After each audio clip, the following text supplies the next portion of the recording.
de chacun d'entre vous ce matin.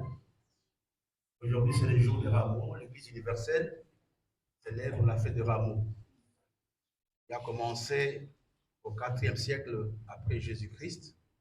Et l'Église occidentale a commencé à célébrer la fête des rameaux au IXe siècle. Donc, ça fait beaucoup d'années que cette fête est célébrée. La pensée principale de la fête des rameaux, c'est la victoire de Jésus et la paix qu'il nous accorde. Il était entré à Jérusalem comme roi. C'est la raison pour laquelle j'aimerais que chacun ce matin se prépare à recevoir Jésus dans son cœur. C'est le plus important pour nous. Le thème de ce message, du message de ce matin est simple. Nous l'avons intitulé « L'anneau attaché et le mystère de réclamation ». L'anneau attaché et le mystère de réclamation. On va prendre des textes. Le premier texte se trouve dans le livre de Marc, chapitre 11. Pasteur Eddie peut nous le donner. Marc, chapitre 11, verset 1 jusqu'au verset 11. Marc, chapitre 11, verset 1 à 11. Marc, chapitre 11, verset 1 à 11. Lorsqu'ils s'approchèrent de Jérusalem, ils furent près de Bethphagée et de Béthanie, vers la montagne des Oliviers. Jésus envoya 2 de ses disciples en leur disant, « Allez au village qui est devant vous. Dès que vous y serez entrés, vous trouverez un anneau attaché sur lequel aucun homme ne s'est encore assis. Détachez-le et amenez-le-moi. Si quelqu'un vous dit, « Pourquoi faites-vous cela ?» Répondez, « Le Seigneur en a besoin. » Et à l'instant, il le laissera venir ici. Les disciples, étant allés, trouvèrent l'anneau attaché dehors près d'une porte, au contour du chemin, et ils le détachèrent. Quelques-uns de ceux qui étaient là leur dirent, « Que faites-vous? Pourquoi détachez-vous cet anneau ?» Ils répondirent, comme Jésus l'avait dit, et on les laissa aller. Ils amenèrent à Jésus l'anneau sur lequel ils jetèrent leurs vêtements, et Jésus s'assit dessus. Beaucoup de gens étendirent leurs vêtements sur le chemin, et d'autres des branches qu'ils coupèrent dans les champs. Ceux qui précédaient et ceux qui suivaient Jésus criaient, « Hosanna, béni soit celui qui vient au nom du Seigneur. Béni soit le règne qui vient, le règne de David notre Père. Hosanna dans les lieux très hauts. » Jésus entra à Jérusalem dans le temple. Quand il eut tout considéré, comme il était déjà tard, il s'en alla à Béthanie avec les 12. Amen. Regardons le même texte dans le livre de Luc.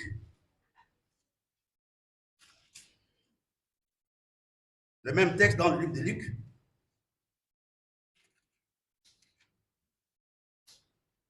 Luc chapitre 19, versets 28 à 35.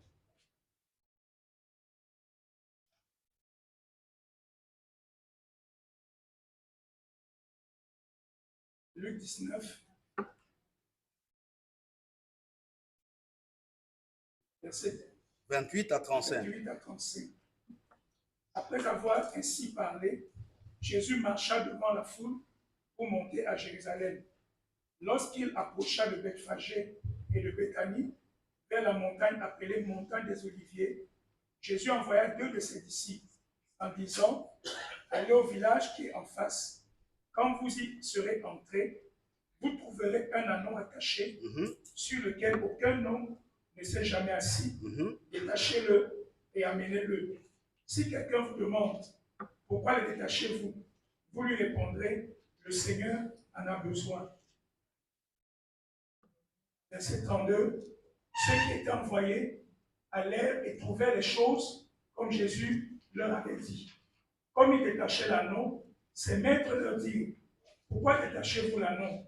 Ils répondirent, « Le Seigneur en a besoin. » Et ils amenèrent à Jésus l'anneau sur lequel ils jetaient leurs vêtements et firent monter Jésus.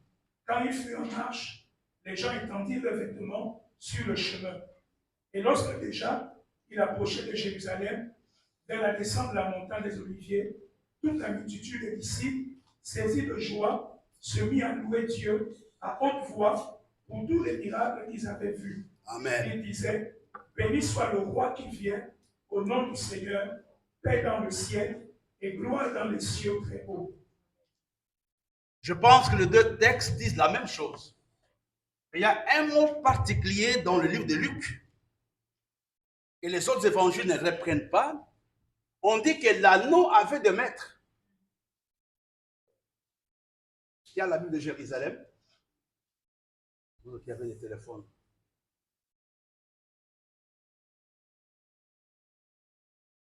La ville de Jérusalem.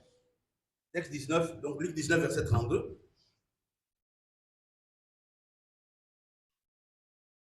Regardez dans vos téléphones, version Jérusalem.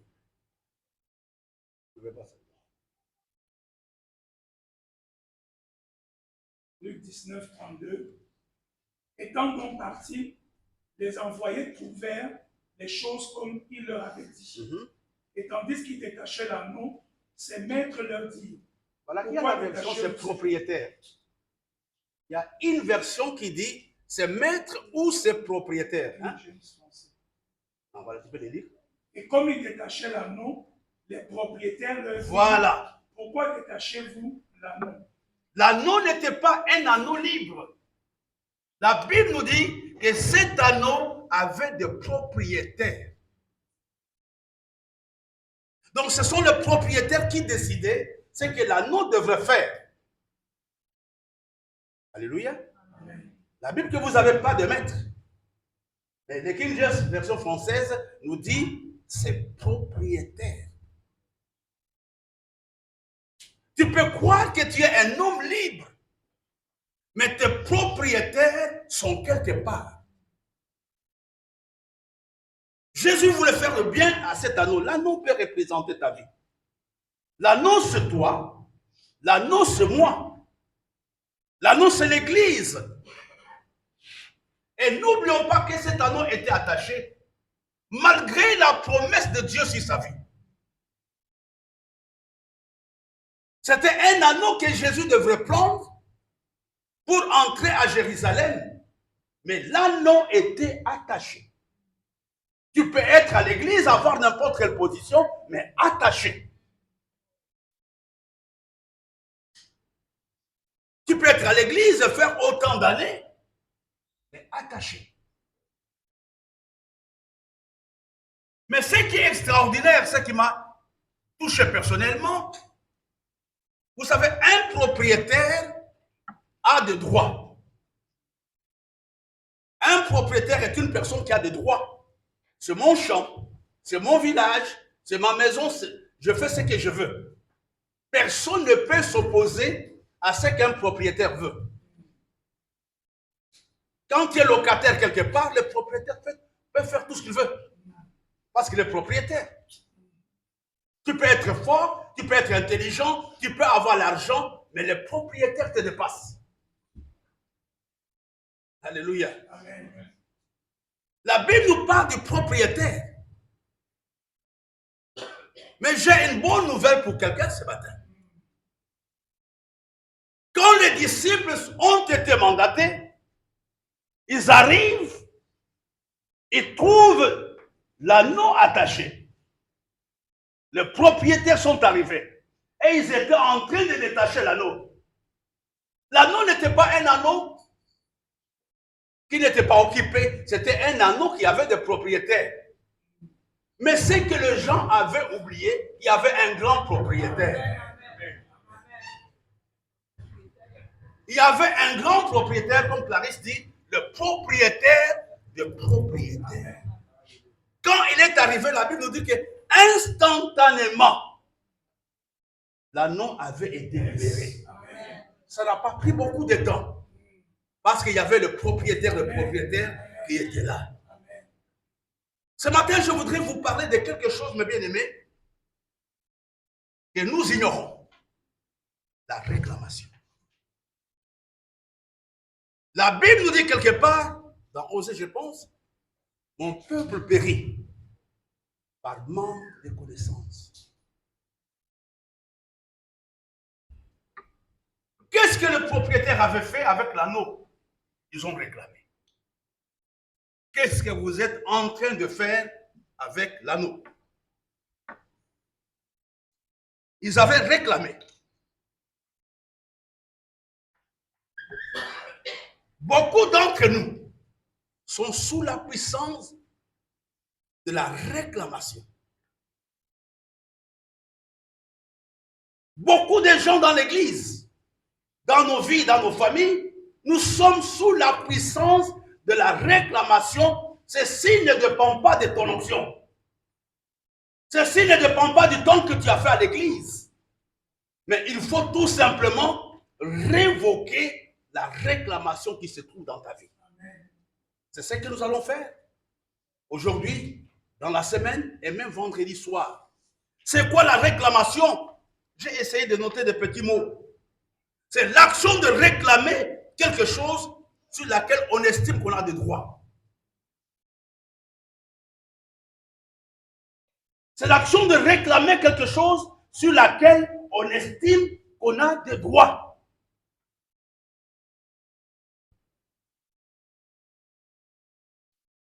Et vous savez, Dieu est juste. Si tu as été un enfant consacré à Satan ou au Dieu de la mer, Dieu ne pourra rien faire. Si toi, tu ne renonces pas au pacte ou à l'alliance qui te lie. La réclamation, c'est le fait de réclamer quelque chose sur quelqu'un parce qu'on croit qu'on a des droits.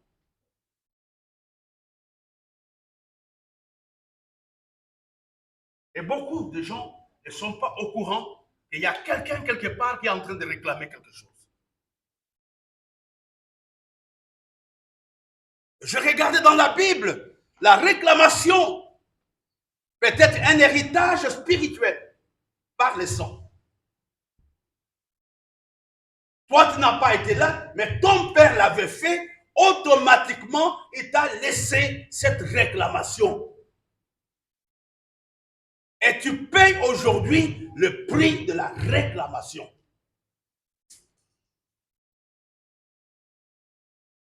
Il peut être aussi un héritage humain. C'est la raison pour laquelle, mes frères et sœurs, je l'ai dit dimanche passé, nous devons faire trop attention pour ne pas faire pleurer des gens, pour ne pas escroquer des gens, pour ne pas faire du mal à quelqu'un, parce que son Dieu le vengera. Nous devons faire attention par rapport à nos épouses et même par rapport à nos époux. Il y a toujours une puissance de réclamation. Vous savez, le diable n'a aucun droit sur nous. Il a un droit sur nous quand nous laissons les portes ouvertes.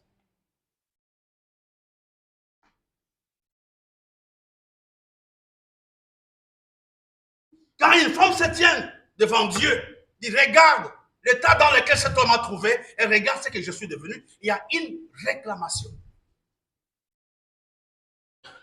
Et Dieu ne peut pas te protéger.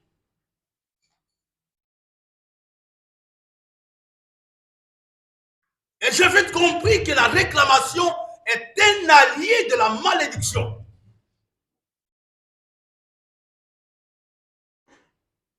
La réclamation et la malédiction marchent ensemble. Quand je commence à réclamer, quand je commence à pleurer, quand je commence à me plaindre que cet homme est arrivé à ce niveau-là grâce à moi, je t'ai vendu. C'est la raison pour laquelle les enfants doivent faire attention de ne pas oublier nos parents.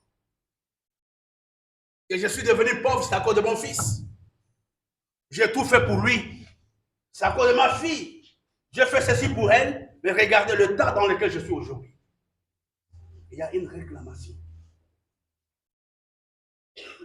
Je disais que la réclamation donne un accès légal à la malédiction d'opérer dans ta vie. Automatiquement, sans te consulter. Vous comprenez pourquoi on doit renoncer? Que nous sommes les ressortissants de Logobessou. Mais tu ne connais pas quelles sont les choses qui ont été faites à Logobessou. Ça te concerne automatiquement à la terre.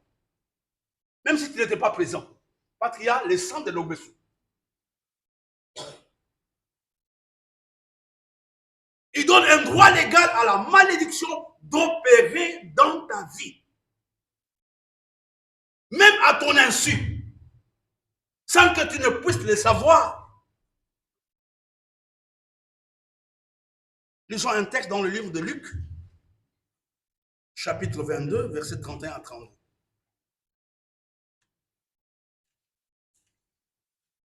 Luc 22,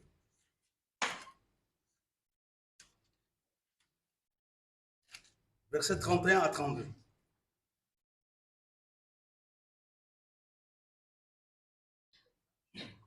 Luc 22, versets 31 à 32. Le Seigneur dit, Simon, Simon, Satan vous a réclamé pour vous cribler comme le froment. Mais j'ai prié pour toi, afin que ta foi ne défaille point. Et toi, quand tu seras converti, affermis tes frères. Ici, le Seigneur parle. Il dit à Simon, Simon, Simon, Satan t'a réclamé. Ta position sociale, ta position ecclésiastique ne te met pas à l'abri de la réclamation.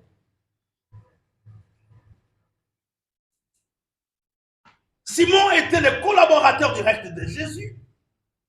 Et Simon n'a même pas vu ça. Il dit, Satan t'a réclamé. Mais j'ai prié pour toi, pour que ta foi ne défaille pas. Alléluia. Amen.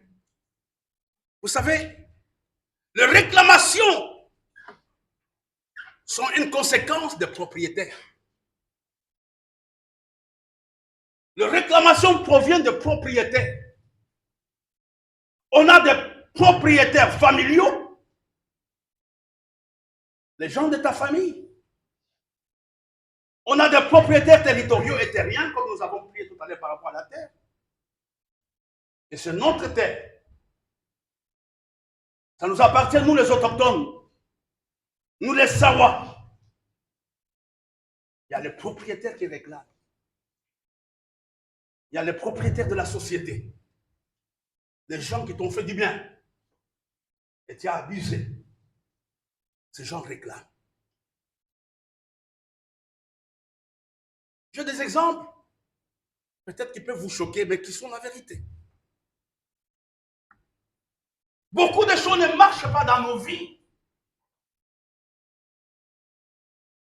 parce que le propriétaire réclame quelque chose. Et nous avons intérêt à le réparer.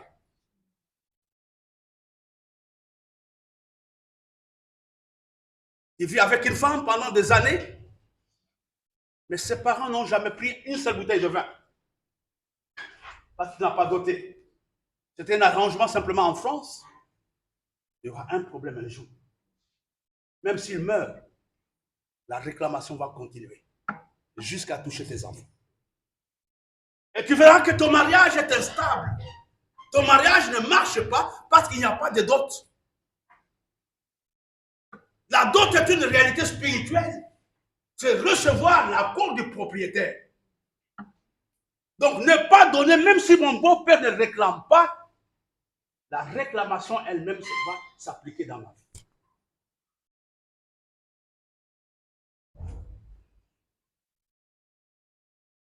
Ton mari t'a doté, non, mon chéri n'a pas l'argent, quand on aura l'argent, vous jouez avec votre avenir.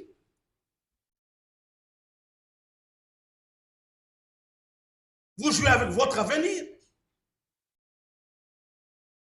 C'est important ce matin de prendre conscience que nos vies sont exposées à des réclamations.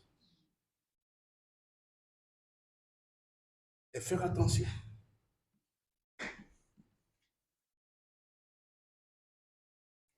Et vous savez, les réclamations nous amènent souvent à avoir une vie monotone et une vie à répétition.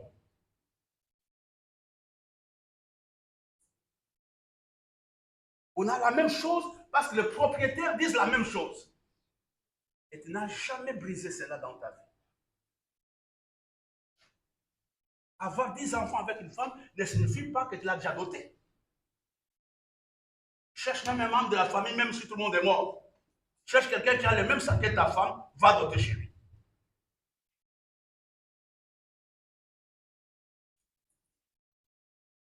L'âne était là. Jésus a envoyé les disciples, mais ils ont trouvé le propriétaire. Si ta femme a été consacrée au Dieu de la famille, quand tu vas te marier, ces dieux de la famille vont te combattre. Et chaque fois que vous aurez des bagarres, parce que tu n'es pas seul mari, il y a un autre mari invisible à qui on a consacré ta femme. Mais toi, tu n'es pas au courant. Parce que tu vois que ta femme qui est infidèle, ta femme qui n'est pas stable, non, il y a une réclamation sur la vie de ta famille.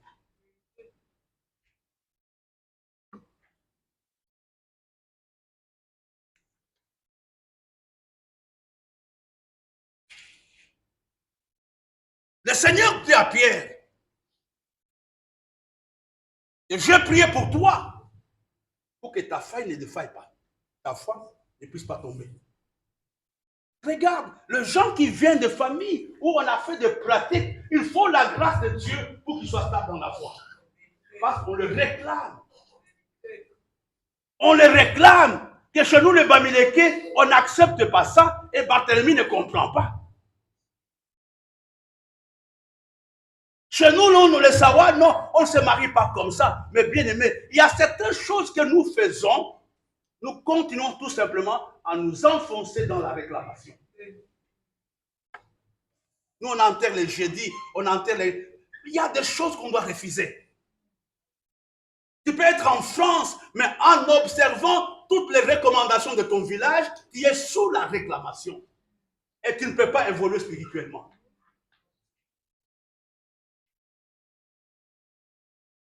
Moi, je me suis moqué de beaucoup de choses. Chez nous, par exemple, quand un enfant naît, le premier enfant, il faut que la grand-mère vienne pour la laver. Moi, j'ai lavé mon enfant moi-même. Et mon enfant vit. Et vous savez que même lors de la dot, il y a beaucoup de choses qui se jouent. Pourquoi dans certaines tribus, la dot se fait la nuit? Pourquoi l'Église ne peut pas changer ça? C'est le monde des ténèbres. Et on a des mariages instables à cause de ces pratiques-là que nous acceptons sans nous en rendre compte. J'avais accompagné un ami dans son pays lors de la mort de sa femme. Avant qu'on enterre, il y a des palabres. Et on ne peut pas commencer les palabres avant minuit ou après minuit. On doit commencer à palabrer à minuit juste. Et c'est cher. C'est au moins 1 million. Toi qui as perdu ta femme, mon ami a dit que je ne vais pas assister. Il a refusé d'aller à cette réunion-là. C'est son petit frère qui est parti là-bas vers 3 h du matin. On doit discuter. Tu expliques comment. Un jour, ta femme nous avait dit que tu l'avais tapé, c'est vrai. Donc, tu expliques tout. Comment vous avez vécu. Et le matin, maintenant, la réunion finie. C'est là qu'on commence à préparer l'enterrement. Mon ami a dit que non, ils veulent me contrôler par cette pratique. Il y a des choses qui sont innocentes, qui apparaissent être innocentes, inoffensives, mais qui sont de réclamation.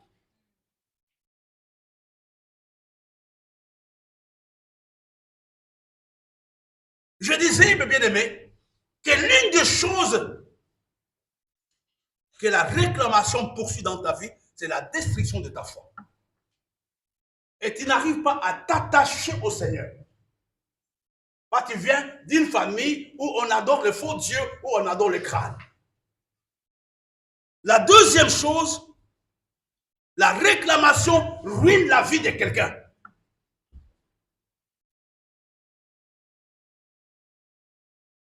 Ta vie est ruinée complètement.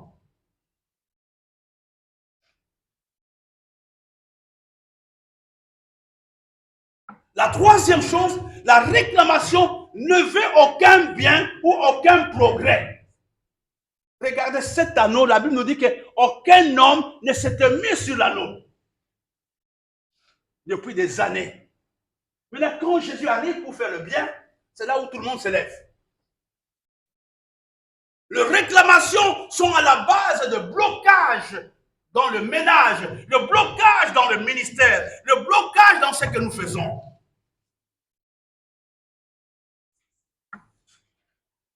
J'ai suivi les témoignages d'un homme de Dieu il y a 4 jours, 5. J'ai pleuré quand je suivis les témoignages de cet homme. Et souvent, nous sommes superficiels dans nos prières. Nous pensons non, parce que nous sommes déjà sauvés. Non, il y a des prières. Je crois qu'il a dit au début de la prière doit être un réflexe qui doit te montrer les indicateurs de la réclamation. Je vous les montrerai tout à l'heure. Alors cet homme de Dieu parlait de son père spirituel. Il a dit, mon père spirituel est un homme avec une onction extraordinaire. Il a formé des milliers de serviteurs de Dieu. Il a formé les hommes d'affaires. Mais son église ne grandissait pas. Son église avait toujours 30 membres.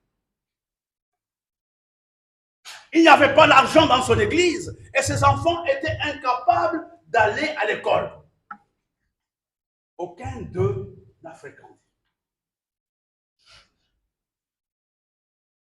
Et le pasteur qui parlait de son père spirituel avait quitté l'église parce qu'il était envoyé dans une grande ville à Lagos. Et ce pasteur était dans son père spirituel et dans une ville moyenne du Nigeria. Pas une grande ville, mais une ville moyenne. Un peu du style de Konsamba, etc. Après, il a dit, je vais quand même aller au village voir mes parents. Quand il est parti, il a dit, je dois aller voir mon père. Il est parti, il a vu l'église dans le même état où il l'avait laissé. Avec le même nombre de gens qui partaient, mais le nombre ne changeait pas. Quand il est arrivé, c'est pas ça parce qu'il est un grand bishop aujourd'hui, son fils spirituel. Il a pleuré. Il a dit, papa, qu'est-ce qui se passe? Il a dit, tes petits frères ne fréquentent pas, je n'ai pas l'argent. Il lui a dit, en tout cas, demain, je pars avec toi à Lagos. On paye l'avion, on part à Lagos. J'aimerais que tu ailles prêcher pour que les gens te bénissent. Au moins, ils vont te faire une offrande d'amour et ça pourra t'aider. Il a dit, mon fils, je suis prêt à venir avec toi, je n'ai même pas de costume. Je ne sais pas si vous comprenez ça. Qui me suit ce matin? Je n'ai même pas de costume pour venir là. Son fils a dit, non, on va aller dans une boutique, on va acheter. Il a acheté le costume. Il a dit, bon, demain matin, fais ta valise, on part à Lagos. Ils ont pris l'avion jusqu'à Lagos. Quand ils sont arrivés là, ils sont arrivés samedi, dimanche, il a prêché. La salle était pleine d'onction. Quand ce papa parlait, les gens tombaient. Les gens ont dit, mais ton père est fort. Il était à l'hôtel, il a dit, mais papa, moi je ne comprends pas. Je pensais que ton onction a baissé, mais l'onction est toujours là. Mais qu'est-ce qui se passe? Il a dit, je ne sais pas, j'ai déjà prié, j'ai même demandé que Dieu m'enlève la vie. Je ne sais pas ce qui se passe. Et puis il a dit, non, on va dormir ensemble à la maison. D'abord, il a dit à son fils, tu peux prier pour moi. Il a dit, papa, tu sais que je ne peux pas, je ne suis pas dans la position de prier pour toi, tu es mon père. Il a dit, je te permets de prier pour moi. Et puis il dit, écoute, si tu es jeune de venir à l'hôtel, je viendrai dormir chez toi. Comme ça, tu vas prier pour moi. Et le pasteur s'est déplacé, il est parti chez son fils spirituel qui avait une grande maison. C'est là où il a passé la nuit.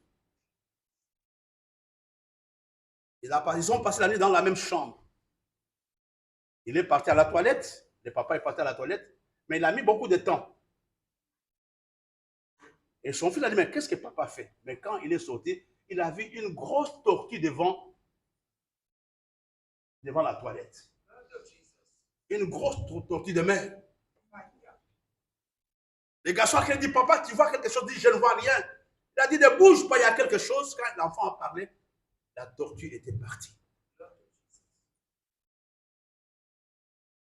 Alors, il a dit, il y avait une grosse tortue. C'est dans ce moment-là que le pasteur, l'intelligence est revenue. Il a dit, quand j'étais enfant, j'avais, je pense, 8 ans, 10 ans, j'accompagnais ma mère chaque soir à la mer. Il allait nourrir une tortue. Une tortue physique à la mer. Et le jour que ma mère devrait mourir, il a insisté qu'on l'amène à la mer d'abord, à la rivière. On l'a amené. Il a pris la main de son fils, de ses pasteurs, il l'a mis sur la tortue. En disant, après moi je m'en vais, toi tu continueras à nourrir la tortue. C'était un enfant. Et cette femme était morte. Et c'est là que l'intelligence de ces grands hommes de Dieu était revenue.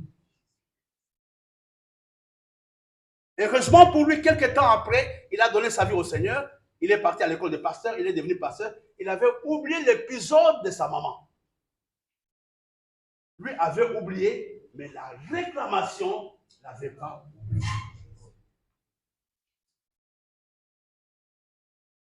Ce matin, nous sommes là pour dire, Seigneur, je renonce aux pactes, aux alliances, aux contrats que moi-même j'ai contactés ou que mes pères ont contactés.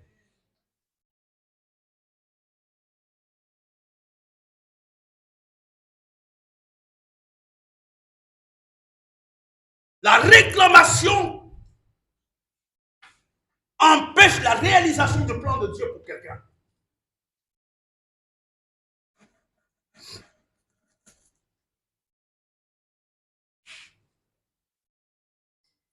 Regardez, cet âne était là pour transporter Jésus. Mais le propriétaire ne voulait pas. Nous vivons en dessous, mes bien-aimés, du plan de Dieu. Parce qu'il y a des réclamations. On a eu une vie sexuelle désordonnée. Et partout, on a eu des alliances. Et ces alliances peuvent parler aujourd'hui contre toi.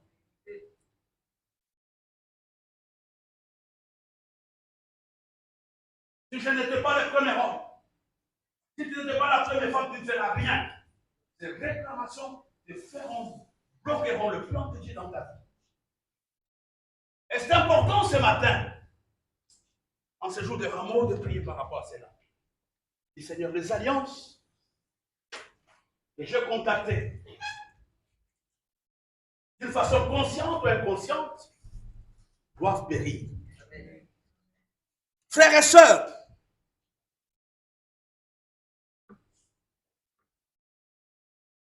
les réclamations ont des indicateurs. Une vie qui est sous la réclamation, on peut la voir, on n'a pas besoin d'être spirituel.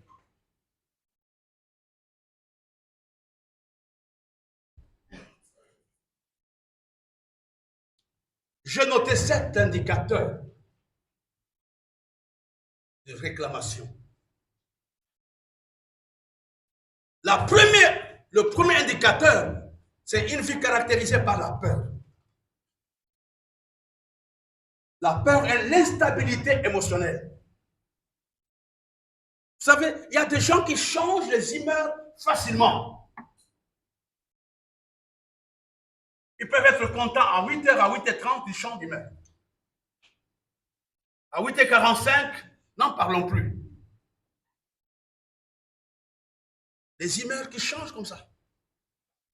Toi, tu penses que c'est toi. Non, il y a quelque part qui décide ce que tu dois faire. Il t'a vu heureux ou heureuse dans la société, il a dit, je vais détruire son travail.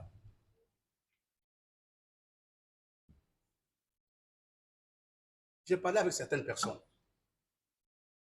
Nous devons refuser ce que j'appelle l'hôtel de l'affliction. C'est un hôtel qui te fait pleurer sans raison. Dans ton ménage, dans ton ministère, devant tes propres enfants, tu deviens un étranger dans ta propre maison.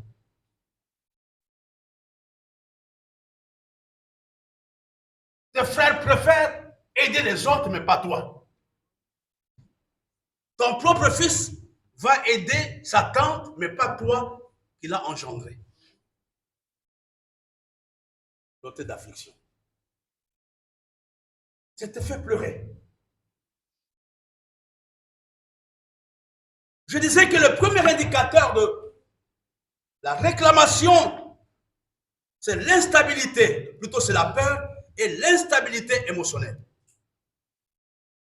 Je causais avec quelqu'un, il a dit, il faut faire attention quand tu vas chaque fois, un enfant qui a peur d'être en groupe, un enfant qui s'accroche à sa maman, un enfant qui ne s'épanouit pas, il y a une puissance de réclamation derrière et il faut briser ça. Amen.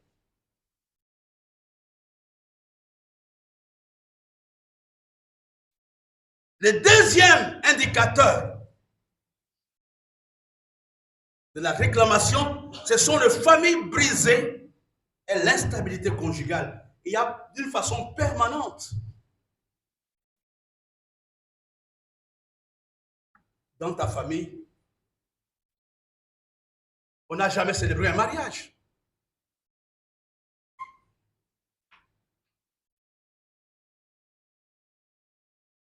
Il y a une instabilité conjugale qui est une conséquence de la réclamation.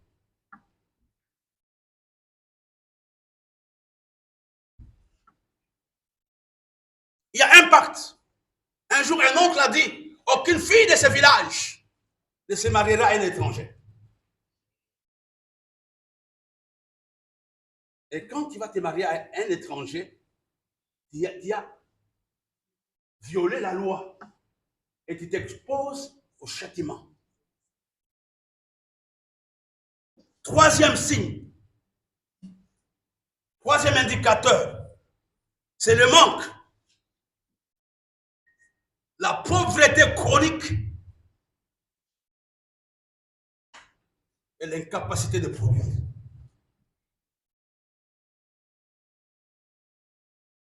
Le problème n'est pas du tout, ce ne sont pas tes patrons qui te combattent, mais c'est toi qui as un esprit. Ce ne sont pas les gens qui ne t'aiment pas, c'est toi qui as un esprit.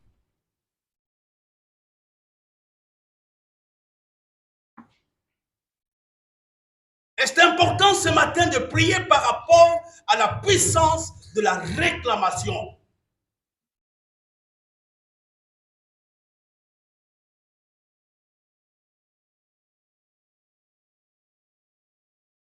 Vous savez, souvent avec mes enfants, je l'ai fait. Je l'ai fait. Je refusais que mes enfants payent l'école avec l'argent des oncles. J'ai payé la scolarité de mes enfants seuls. Je ne voulais pas qu'ils interviennent pour ne pas les exposer à la réclamation quand je ne serai pas là un jour. Ce n'est pas l'orgueil. On fait attention. Il a dit, vous savez, il est devenu ministre à cause de moi. C'est à cause de moi, c'est à cause de mon argent, de ma sueur. Et l'enfant commence à vivre la galère sans comprendre d'où lui vient le problème.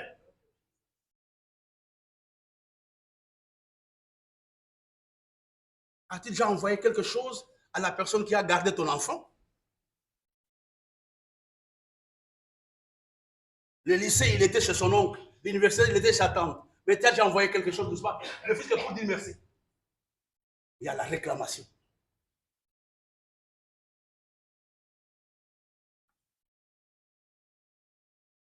La quatrième chose,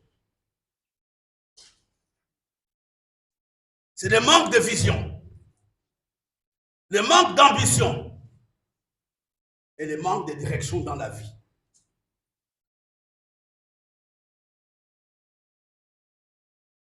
Il y a des gens qui n'ont aucune vision. Il y a des gens qui n'ont aucune ambition. Non seulement, ils se lèvent sans savoir qu'est-ce qu'ils vont faire. C'est la réclamation qui est à la base de ton malheur. Toi, tu peux mourir, mais cette puissance restera et va attaquer tes enfants. Jusqu'à ce que le grand propriétaire vienne. Qui est Jésus.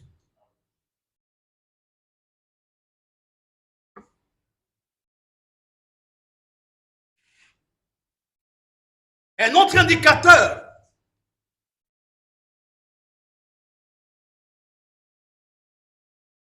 de la réclamation, ce sont les maladies chroniques régulières.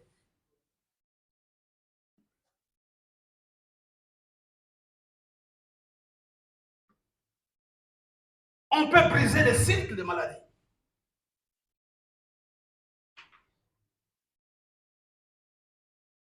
De la même manière que les enfants se ressemblent aux parents, mais leur héritage spirituel aussi, nous pouvons les léguer ça. On va les léguer le même héritage, la même paresse, le même comportement, le même orgueil, mais deux fois qui ne payent pas.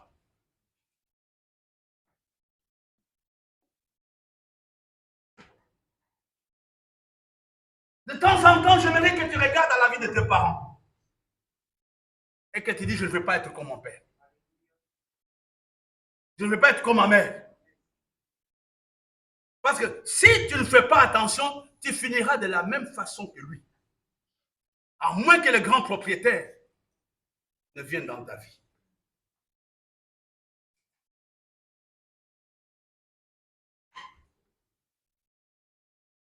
Jésus envoie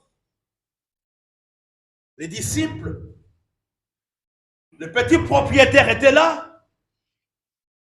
Il y avait une seule phrase que Jésus avait donnée comme mot d'ordre. Quand ils vont vous demander, dites simplement, le maître en a besoin. Le maître a besoin de toi ce matin.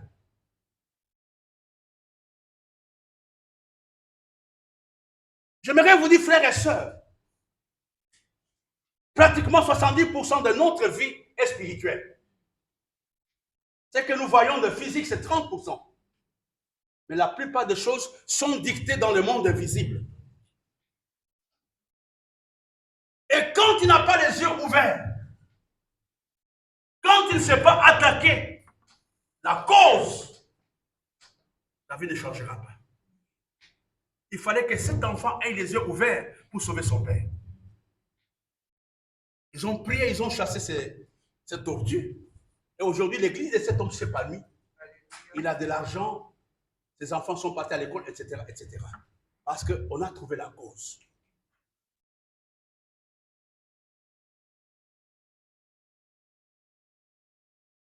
Nous ne devons pas travailler comme des aveugles. On ne doit pas chercher un bouc émissaire. C'est le bishop qui m'a fait ça. C'est elle qui m'a dit ça. Non, frère, le problème est interne. Le problème est lié à toi-même. Il faut faire une auto-évaluation de ta propre vie.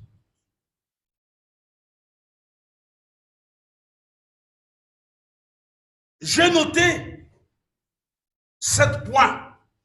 Comment combattre la puissance de la malédiction? La puissance de la réclamation. Comment combattre ça? C'est pas qu'on peut s'élever comme ça et on commence à combattre. Non, frère, il y a une démarche. Je parlais au pasteur Eddy vendredi, je pense, à la prière. Il y a des choses, mes bien-aimés, il faut la repentance.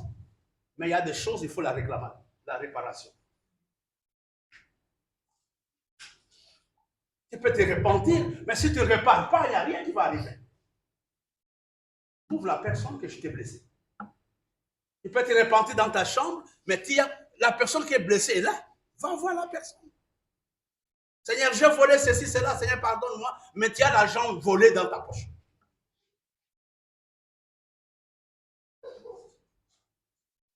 J'ai noté 7 démarches ou 7 points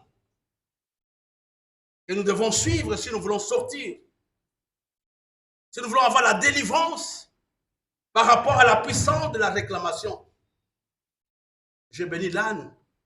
L'âne avait été délivré instantanément.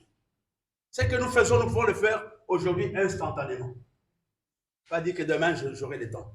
La première chose, il faut d'abord accepter Jésus comme Seigneur et Sauveur personnel. Tout commence par là. Vous savez, on peut être à l'église, comme je l'ai dit le dimanche passé, mais nous n'avons jamais accepté avec notre bouche et notre cœur que Jésus est Seigneur et Sauveur. Ce matin, nous avons la possibilité d'accepter le Seigneur. Ne dis pas, je suis au rocher depuis ma naissance. Ne dis pas, mon papa est pasteur, ma mère est pasteur. Non, il faut toi-même de ta propre bouche et tu confesses que Jésus est Seigneur. La deuxième chose, c'est par la foi. Il faut renoncer à tout accord, à tout lien, à tout pacte ou à toute alliance invisible, mais qui a été fait en ton nom.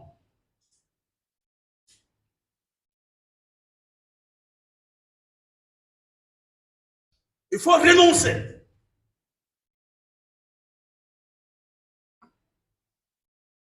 Ne dis pas j'étais un enfant, j'étais inconscient. Non. Il y a des choses qui ont été faites en ton nom. Ta mère t'a conçu avec l'aide de marabout. Et tu es au courant, on t'en parle. Et moi, je ne m'étais pas au monde. Et tu es au courant que tes parents ne se sont jamais mariés jusqu'au soir de leur vie. Tu peux renoncer à cela.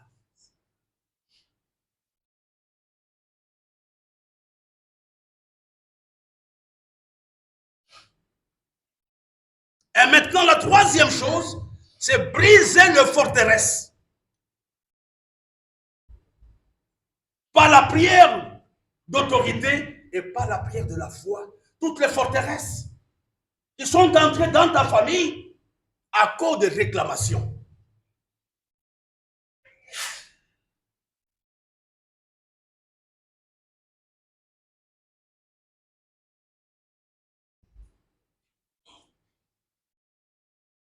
Toutes les forteresses qui sont à la base de ton échec. Toutes les forteresses qui sont à la base de la vie répétitive. Toutes ces forteresses, tu peux les anéantir ce soir, ce matin, au nom de Jésus. La quatrième, on nous a enseigné ce matin, c'est reprendre, dis comment reprendre tous les terrains que le diable a volé dans ta vie. Il y a le terrain que le diable a déjà pris. Tu peux beau prier, à cause de la réclamation, le terrain est entre ses mains. Je ne parle pas de terrain à Longbesu, je parle de terrain dans ta vie. C'est la raison pour laquelle on a des problèmes de conversion, on a des problèmes de changement de caractère de certaines personnes, parce que leur vie, il y a des terrains qui sont la propriété de propriétaires. Il faut dire, je reprends ça aujourd'hui.